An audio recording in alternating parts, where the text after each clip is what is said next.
আচ্ছা ফ্রেন্ডস, আমি একটা কথা বলি। ধরে নাও আমি তো এক্সারসাইজ তোমাদের দেখাই, আবার ধরো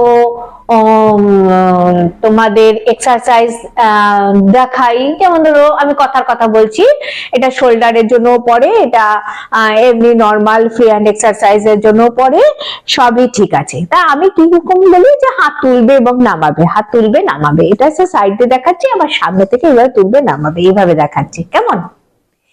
এইবারে কথা হচ্ছে এই করার মধ্যেও কিন্তু অনেক অনেক আলাদা আলাদা মানুষের আলাদা আলাদা রেজাল্ট হয়। ধরে নাও আমি জাস্ট দুটো ব্যায়াম বলতে একই জিনিস, হাতটাকে আমি সাইড দিয়ে এইভাবে তুলছি, আবার নামাচ্ছি, আবার হাতটা সামনে থেকে তুলছি, আবার নামাচ্ছি, এই তো এক্সারসাইজ। এই দুটো ধরো, আমি এই দুটো এক্সারসাইজের উপরেই কথা বলছি, কিন্তু এটাই ডিফারেন্স হয়ে যাবে যখন তুমি এইভাবে ভাববে। সেটা কিরকম?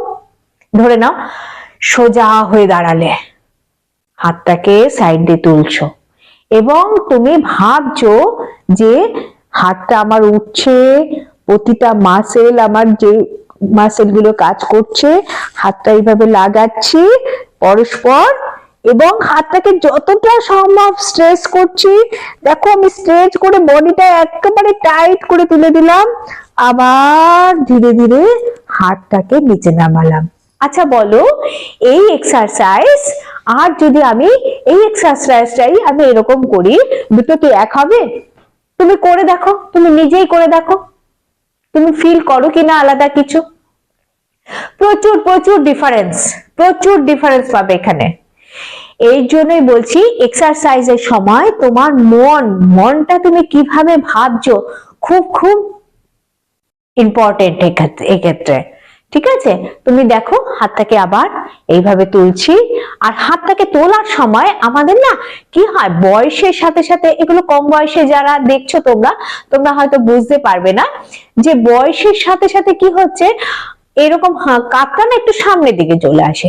তাহলে আমাদের যখন ব্যায়ামটা করতে হবে, আমাদের কাঁধটা একটু পেছনের দিকে, এবং হাতটাও যখন তুলবো না এইরকম ভাবে একদম সাইড থেকে তুলবো। অনেক আছে এই এই আচ্ছা, এই যদি করি তাহলে আমাদের হাতটা কি থাকছে, একটু সামনের দিকে থাকছে, মোটেই না সামনের দিকে থাকবে না, হাতটা একদম এরকম থাকবে পেছনের দিকে। আমাদের স্ক্যাপুলাটা একদম দুর্দান্ত ভাবে এখানে আমাদের কাজ করবে, স্ক্যাপুলাটা দুর্দান্ত ভাবে। আমরা যদি সামনে থেকে এইভাবে করি, স্ক্যাপুলা কাজই সেভাবে করবে না, এবং স্ক্যাপুলা কি হবে, সামনের দিকে এরকম বেন্ড করা থাকবে। আমাদের বডি অল টাইম আমরা চাই আর না চাই, আমাদের বডি কিন্তু সামনে একটু হলেও ঝুঁকে থাকে, আমরা কখনোই এইভাবে থাকি না, তাই না? তাহলে যখন আমরা ব্যায়াম করব, কেন না আমরা এইভাবে সোজা করে করব, এটা না আমি বুঝিয়ে পারি না, মানে আমি বোঝাই, তারা শোনে কিন্তু করার সময় ঠিক ভুলটা করবে। আমি জাস্ট আমি বুঝতে পারি না, আমি ভীষণ এক সময় মনে হয় যে বাবা যা পারে করুক গে, এরকম মনে হয়, মানে বিরক্ত হয়ে যায় যখন বলছি বারবার। তখন কেন বুঝতে পারে না আমি জানি না, হয়তো কারুর ফিজিক্যালি পেরে ওঠেন না বয়স্ক লোকেরা, কিন্তু অন্তত অল্প বয়সী যারা, তারা কিন্তু চাইলে পারে, কিন্তু এত ক্যাজুয়াল থাকে। প্লিজ, এটা আমি যার জন্য ভিডিওটা করছি যে দেখো ব্যাপারটা তুমি নিজে ডিফারেন্স বোঝো, এখানে আমাকে বোঝাতে হবে না, কারো কাছে তোমার এর জন্য জবাবদিহি করতে হবে না। তোমার সুবিধে, তোমার ভালোটা তুমি যেমন নিজে বুঝবে, তোমার উপকারটা তুমি নিজে পাবে, সেটা আমি পাবো না। ঠিক আছে, তো সুতরাং এইভাবে হাতটা এইভাবে তুলবে, তুলে হাতটাকে একদম কানের পাশে এইভাবে নেবে। এবং যারা পারছে না, ফ্রোজেন শোল্ডার আছে, তাদের ব্যাপারটা আলাদা। ভেবে নিয়ে তুমি স্ট্রেট করে দাও এবং বডিটাকে পুরোপুরি স্ট্রেচ করো, এবং পারলে না পায়ের পাতাটা টোয়ের উপর দাঁড়াও যদি পারো, আর যদি না পারো তখন সোজা হয়ে দাঁড়াবে, কিন্তু বডিটাকে না পুরো স্ট্রেচ করবে। পুরো স্ট্রেচ করলে তোমার শুধু যে এইখানকার এই কাপ নেই ডেল্টয়েড মাসেল তোমাকে হেল্প করছে তা নয়, এর সাথে ইনভলভ হয়ে আছে আমাদের চেস্ট মাসেল, এর সাথে ইনভলভ হয়ে আছে আমাদের স্ক্যাপুলা, এর সাথে ইনভলভ হয়েছে আমাদের সার্ভাইকাল, হ্যাঁ, এর সাথে ইনভলভ হয়ে আছে আমাদের ব্লাড সার্কুলেশন। কেন কি আমরা যখন হাত নিচে থাকছে তখন কি হচ্ছে, আমাদের ব্লাডটা কিন্তু যাচ্ছে আলটিমেট এখানে হার্টের দিকে, তাই তো? তাহলে আমাদের ব্লাড যখন আমাদের এইভাবে, তাহলে তাকে কসরত করতে হচ্ছে এক্সট্রা, কারণ নিচ থেকে উপরে তুলছে। এবার হাত যদি উপরে থাকে তখন কি হচ্ছে, তার ব্লাডটা কসরত করতে কম হচ্ছে, এর জন্য ব্লাড সার্কুলেশন অনেক অনেক বেশি, অনেক ভালো হয়। এটা তোমাদের খেয়াল রাখতে হবে এই জিনিসগুলো।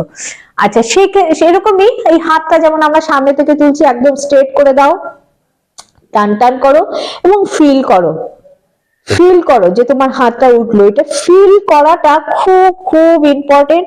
এবং একই রকম ভাবে একদম সোজা করো, টান টান করো, বডিটাকে একদম টান টান করে দাও। যখনই তুমি টান টান করবে তুমি দেখবে যে তোমার এই পোর্শন থেকে তোমার মাসেল কাজ করছে, কিন্তু যখন তুমি এই নর্মালি এরকম করবে না, তুমি ফিলই করতে পারবে না যে এই পোর্শনের মাসেল তোমার কাজ করছে।